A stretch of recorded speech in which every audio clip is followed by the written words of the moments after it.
Today, let us do Postcard from Kashmir by Agha Shahid Ali. Let us look at a brief profile of the poet. Agha Shahid Ali was an Kashmiri American poet. His poetry collections include Call Me Ismail Tonight, Rooms Are Never Finished, The Country Without a Post Office, The Beloved Witness, A Nostalgic Map of America, A Walk Through the Yellow Pages, The Half-Inch Himalayas, In Memory of Begum Akhtar, and Bone Sculpture. Before going into a poem, let us have a look at a brief history of Kashmir. In the 1800s, India was a patchwork of several provinces and princely states under the British rule. As India won independence, the British left hastily and decided to split the region into two: the region with the Muslim majority Pakistan and the Hindu but secular India. Some princely states were given the choice to join either country, and the corresponding state's ruler or monarch followed the will of the people. But Kashmir was a Muslim majority population with a Hindu monarch. The ruler in this case chose to stay neutral. But fearing that the monarch would join India, the Kashmiri population in Poonch rebelled with armed Pakistani tribesmen. Now, the monarch turned to India for military help and in exchange decided to join India. And this sparked off the First Indo-Pakistan War in 1947. As the UN interfered, it broke a ceasefire in 1949 and established a line and asked the Pakistani tribesmen and Indian troops to withdraw so the Kashmir could follow the will of the people. Though the dispute continued as Pakistan believed that the Muslim majority state of Kashmir belonged to them, while Indians argued that the Hindu monarch handed it over to them. In 1965, the Second Indo-Pakistan War broke out in Kashmir. The ceasefire ended the war, but this did not change the line. There was another war fought in 1971 that was more focused on East Pakistan, and India helped rebels fight against Pakistan as Pakistan lost its eastern half that turned into the independent Bangladesh. So Pakistan became more determined to gain Kashmir, and it has become one of the most militarized places in the world.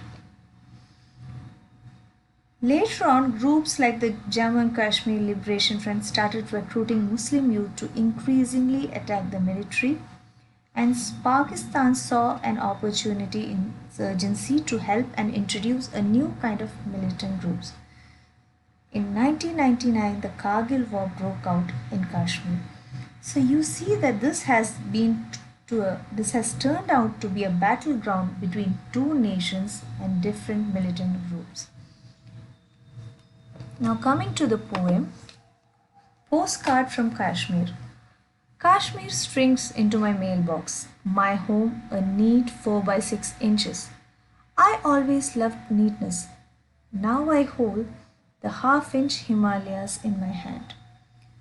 The poet states that the idea of Kashmir has become condensed to the poet's mailbox. The poet uses the postcard as a metaphor for the homeland of Kashmir. The beauty of Kashmir is now merely an abstraction. It is only fit to adorn postcards. The Chinnar bear witness to the injustices, the verdant meadows are blood-stained, and the meandering rivers have been forever changing courses as stability seems like a distant possibility in this paradise lost. The travail of the poet Agha Shahid Ali resonates with the collective consciousness of Kashmir. He states that the idea of Kashmir has been reduced and its autonomy arrested as the poet states that Kashmir shrinks into my mailbox. His home is reduced to a neat 4 by 6 inches. In other words, mere geography or statistics. Though the poet has always loved neatness, clearly he implies that this was not his idea of neatness, using mathematical divisions to neatly divide his homeland. As the poet states that he holds the half-inch Himalayas in his hand, he says that instead of the land containing them, the people were rather containing the land.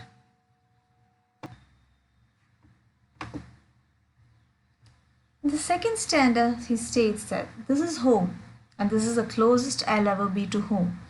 When I return, the colors won't be so brilliant, the Jalem's water so clean, so ultramarine, my love so overexposed. This is home, and this is the closest I'll ever be to home.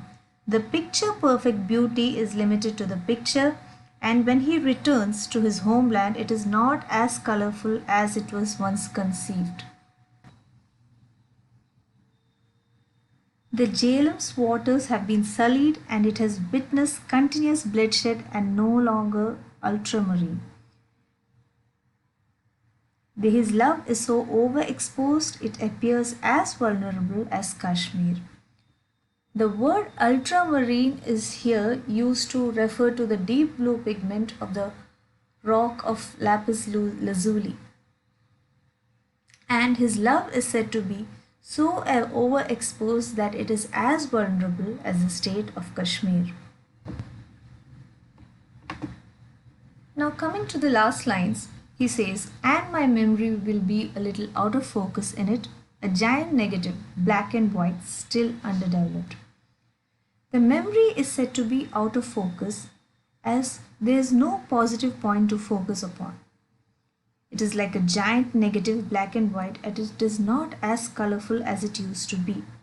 It is underdeveloped as the self-determination of Kashmir has never been attained and the idea of home never realized. The meaning of focus also means not to be seen with a clear definition or sharp definition, and it refers to the state of Kashmir. The opposite of focus is also the idea of divergence, as Kashmir diverges between two parent countries. The idea of negative seems giant-like as the idea of Kashmir is never processed, and this idea weighs heavily upon the people.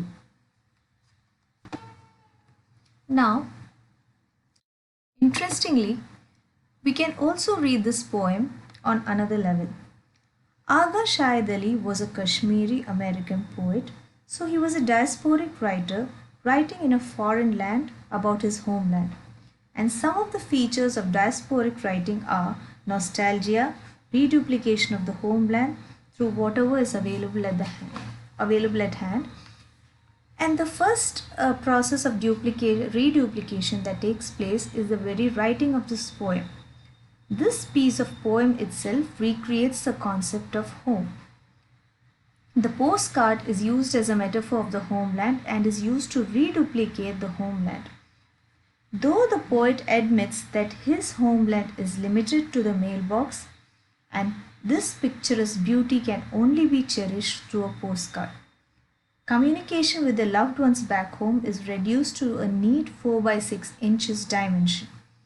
The redolent elements of the homeland are created through the visual and tactile imagery of the half-inch Himalaya fitting into his hand. Tactile imagery refers to the imagery that appeals to the sense of touch. And in such a reading, the last stanza functions as a technique of memorialization that poetically works. Now, the second stanza, with reference to the diaspora theory, states that this is the closest he'll ever be to home. In a paradoxical statement, he states that it is the distance that makes him feel so close to the ideal of home. The homeland is only idealized in the mind, and on return it is not the same as conceived for the returning.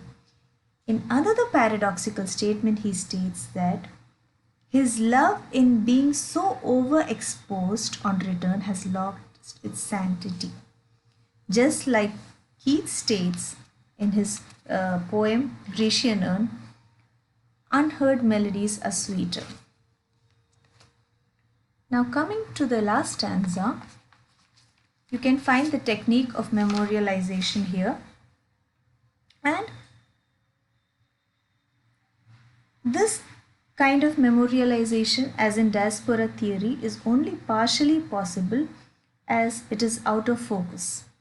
And it is like a giant negative black and white that is still underdeveloped, and as a undeveloped, and the ideal of homeland can never be realized.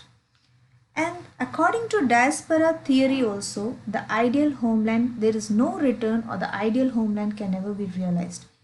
And therefore, this giant undeveloped negative serves as an ideal metaphor for homeland in diaspora theory. So thank you. That's all for today.